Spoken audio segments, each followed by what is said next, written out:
ఆకలితో కొట్టుమిట్టాడుతున్న పేదల వద్ద వైసీపీ నేతలు డబ్బులు కాజేసిన వైనం కలకలం రేపుతోంది. మాజీ ఎమ్మెల్యే వంశీ ఆఫీసులోని సిబ్బంది దోపిడీకి తెగబడినట్లు తెలుస్తోంది. దేవి అనే మహిళ భర్త చనిపోవడంతో పిల్లలతో కలిసి మాజీ ఎమ్మెల్యే వంశీ ఆఫీసు వద్ద చిత్తు కాగితాలు ఏరుకుంటూ జీవనం సాగిస్తున్నారు. అయితే జగనన్న కాలనీలో ఇల్లు కట్టిస్తామని మాయమాటలు చెప్పి బాధితురాల నుంచి 35,000 కాజేశారు.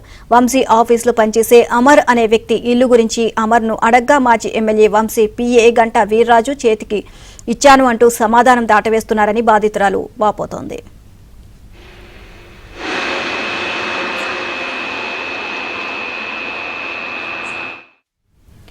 సంవత్సరాలు గడుస్తున్నా ఇల్లు రాకపోవడంతో దిక్కుతోచని పరిస్థితుల్లో బాధితురాలు ఏబిఎన్ ఆంధ్రజ్యోతిని ఆశ్రయించింది. చిన్నపిల్లలతో రోడ్డుపై కాలం వెళ్లదీస్తూ వర్షం పడితే చాలు దిక్కుతోచని పరిస్థితుల్లో సాయం కోసం ఎదురుచూస్తోంది. ఇక దాచుకున్న పెన్షన్ డబ్బులను మాజీ ఎమ్మెల్యే వంశీ కార్యాలయం దోచుకోవడంతో లబోదీపమంటుంది. రోడ్డు మీద పెట్టుకొని ఉండాలంటే నాకు భయం వస్తుంది. తాగుపోతే తెగపోతున్నారు, రాకపోతే భయంగా ఉందని. అంటే వాళ్ళకి ఎంత ఇచ్చారు? వాళ్ళకి నేను 35,000 ఇచ్చా లెక్కేసి.